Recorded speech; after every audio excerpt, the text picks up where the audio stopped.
Reborn into this world by Saber Chapter 2. Questions. In the bunker's interrogation room, Zetor and Rudersdorf sat across from the trembling nuns, the cold, sterile environment amplifying the tension in the air. The weight of the military presence was palpable, suffocating any sense of comfort the sisters might have held. They had been cooperative, but doubts still lingered. The missing boy, Paul, the massacre of children, and the creature that now occupies the military's attention, it all centered on this moment.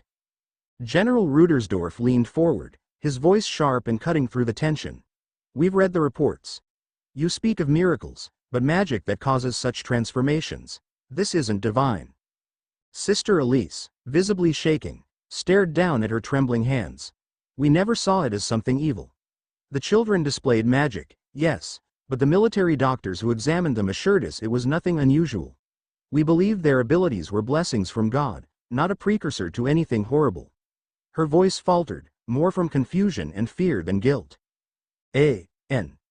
Just a note, this was meant to be confusing to you guys, because Zetor and Rudersdorf are trying to find holes in their alibi and such. From all the interrogation scenes I've seen, the majority are mostly nonsense, so a cheeky smiley face. "You claim ignorance," Zetor pressed, his tone cold and unwavering. "But a child from your orphanage, Paul, was missing. Are you suggesting you noticed nothing out of the ordinary?" Sister Elise shook her head, tears forming in her eyes. "We thought Paul had just wandered off. He was curious, always exploring. When he didn't return, we sent a search party of nuns. But they never came back either." Her voice cracked, the weight of guilt heavy in her words. "Yet," Rudersdorf continued, his eyes narrowing, "you're suggesting you had no knowledge of any ritual or involvement with the creature responsible for the massacre?"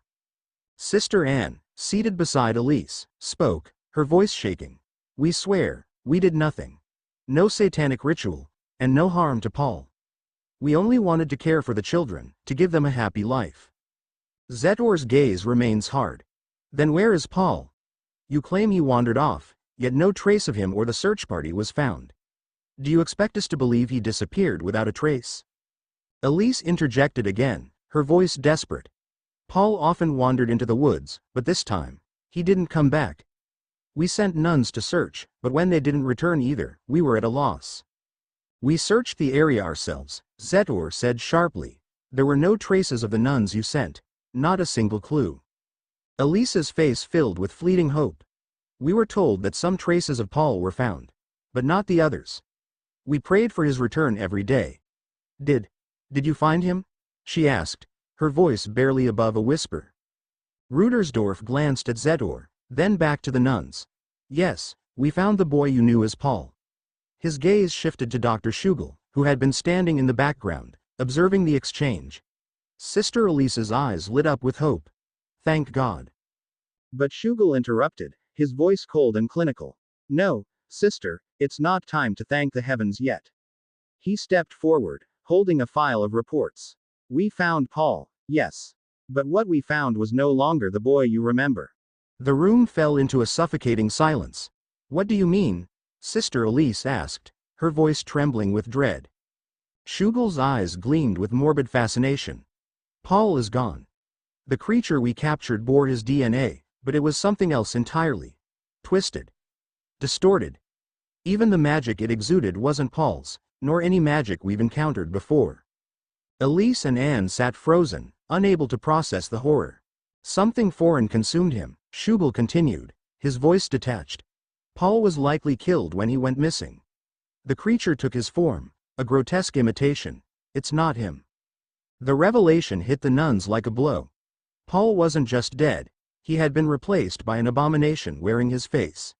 Sister Anne clutched her rosary, her lips quivering. How could this happen?" "It didn't stop there," Schugel said, his voice cold. "The creature that took Paul's form massacred the other children at the orphanage. It feasted on them. This is no magic we know." Sister Anne gasped, her grip tightening on her rosary. "No, this can't be true." Zetor and Rudersdorf exchanged glances, both realizing that the nuns were innocent of any deliberate wrongdoing. However, the mystery remained unsolved. "This creature poses a grave threat," Rudersdorf said, leaning closer. "We need to know everything about Paul, his behavior, anything unusual." Even the smallest detail could help us understand what we're dealing with. Elise, still shaken, took a deep breath. We only wanted to protect the children. They came to us lost, abandoned. We never imagined something like this would happen. But it did, Zetor stated firmly, and now, we have no choice but to act. This creature cannot be allowed to roam free. Lives are at stake. As Zetor, Rudersdorf, and Schugel stood to leave, a soldier approached. What shall we do with the nuns, sir? Rudersdorf glanced at Zetor, who gave a brief nod. They're innocent, but this information is classified. Lock them up separately. No word of this can leave this room.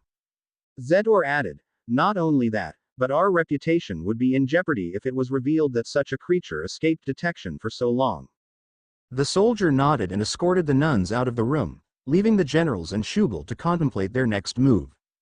In the laboratory, after the interrogation, Schugel led Zetor and Rudersdorf down a dimly lit corridor, lined with heavy steel doors that concealed the horrors of his experiments. Each door loomed ominously, echoing the secrets held within. The faint hum of machinery reverberated through the air as they approached a sterile lab, where the sharp, acrid scent of chemicals hung thickly. Here, we will examine the creature further, Schugel announced, gesturing to a large glass containment unit at the center of the room. Inside lay the creature, a grotesque and twisted form that bore a disturbing resemblance to the missing boy, Paul. Its skin was a mottled blend of colors, stretching and shifting as if it struggled against its confines. Zetor stepped closer, peering through the glass with a mixture of curiosity and unease. What can you tell us about it? He asked, his voice steady but underlined with tension. This creature is a product of something else, Schugel explained, his eyes narrowing as he adjusted his glasses and prepared the necessary equipment. It fused with Paul's essence after his death. We will conduct a series of tests to determine its properties and understand what makes it tick, what drives its magic, and why it resembles Paul. As he spoke, he activated a series of instruments designed to analyze the creature's biological and magical components. The room filled with a symphony of soft beeping sounds, each indicating the flow of data being collected. A soldier entered, delivering reports from the investigation team. General Zetor, General Rudersdorf, the soldier saluted crisply before presenting the documents. We've gathered new evidence from the site. Zetor took the report and read it intently.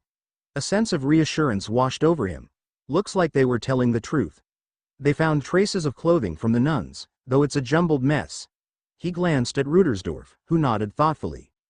Rudersdorf added, they also discovered wolves that had been pierced by something unknown. It's as if something attacked them with incredible force. Schugel's brow furrowed as he considered the implications. That means the location is ground zero for everything that went wrong at the orphanage. The holes mentioned in the report sound familiar. Like what happened to the soldier who touched this creature. Then, do you think this creature is a threat? Rudersdorf inquired, his expression grim, betraying his concern. Schugel nodded gravely. The massacre of the children indicates a predatory instinct, but there's more to it. If I can isolate the source of its powers, we might understand its behavior, and possibly neutralize it or even better, use it for something else. Especially with the impending war against the Francois Republic. The generals exchanged glances, intrigue mingling with apprehension. Zetor leaned in closer, his voice low and conspiratorial. Weaponize it? Are you suggesting we could harness its powers for military use? Absolutely, Schugel replied, his voice steady, a glint of ambition lighting his eyes. This creature possesses an amalgamation of dark forces, magic that we could potentially control. Imagine the advantage we could gain over the Francois Republic if we can replicate its abilities or even enhance our own soldiers with this power. The air in the lab crackled with the weight of Schugel's ambition, and Zetor could feel a shiver run down his spine. The ethical implications hung in the air, but the prospect of military superiority was intoxicating. As the tests progressed, the creature began to writhe in response to the stimuli, emitting strange sounds, a haunting echo of the boy it once was. It seemed almost sentient, aware of their scrutiny. Schugel took careful notes, his eyes shining with a mix of scientific curiosity and ethical trepidation. We need to explore its regenerative capabilities, Schugel continued, adjusting the settings on one of the machines. If we can tap into how it absorbs and transforms energy, we could create soldiers who can withstand more than our current forces, beings that can recover from wounds in the heat of battle. Zetor and Rudersdorf shared a look, their minds racing with the possibilities. But at what cost, Shugel? Zetor asked, a hint of skepticism creeping into his voice. We're talking about manipulating life itself. There's a fine line between innovation and monstrosity. Monstrosity or not, the world is at war, General, Shugel retorted, his gaze unwavering. If we can harness this creature's power, we can save lives, our lives. We owe it to our country to explore every possibility. As he worked, Shugel recalled something from the previous analyses. I just noticed something, General, he said, glancing back at the creature. In the report, it was mentioned that this creature was able to replicate the body of the child, with colors and features akin to Paul. Wasn't this creature able to retain a human form before? This may indicate a deeper connection to its past self or an ability we haven't discovered yet. Zetor furrowed his brow, processing the implications. So it can mimic the appearance of Paul, down to the colors and features? That adds a new layer to our understanding. Exactly, Shugel confirmed, jotting down the observation with urgency. If we can harness this ability, it could prove invaluable. It's a reminder of its origins and perhaps a key to controlling it. Just think of the propaganda we could spin, the stories we could tell. Hours passed as they conducted various analyses, each test revealing more unsettling truths about the creature. The generals remained silent, the weight of their ambitions heavy in the air. Zetor felt a growing unease in his gut, a gnawing sensation that they were treading into dangerous territory. Shugel, Zetor said firmly, breaking the silence, we need to ensure that this creature can be contained during our research. If we are to weaponize it, we cannot afford any slip-ups. We must fully understand its capabilities before making any decisions. Shugel nodded, the gravity of their mission settling in. I agree. The knowledge we gain here will not only dictate our military strategy but also redefine the power balance in the ongoing conflict. We will use it wisely, both to prevent further tragedies and to bolster our strength. As they continued their work, the creature's movements became more erratic, its twisted form writhing violently against the glass. A chilling reminder of the lives lost in its wake. The line between discovery and moral responsibility blurred, but the general's determination to gain an edge in the war remained unwavering. Suddenly, the creature emitted a low, mournful sound, a haunting echo of the boy it once was. Shugel paused, his heart pounding as he looked at Zetor and Rudersdorf. Do you hear that? He asked, his voice barely above a whisper. Yes, Zetor replied, his expression darkening. It's as if it's trying to communicate, or plead for something. Whatever it is, we cannot let it distract us, Rudersdorf said, his tone sharp. We must remain focused on our objective. Objective or not, we're dealing with a remnant of a lost child, Zetor said, his voice steady but filled with emotion. We cannot forget that. Shugel nodded, an uncomfortable weight settling in his chest. He had long convinced himself that this was for the greater good, but now doubt began to creep into his mind. Yet the ambition for power and control was hard to ignore.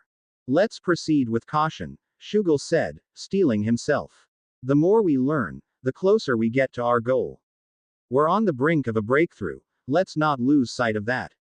As they prepared for the next series of tests, the room pulsed with an unsettling energy, the creature's presence an object in their quest for power.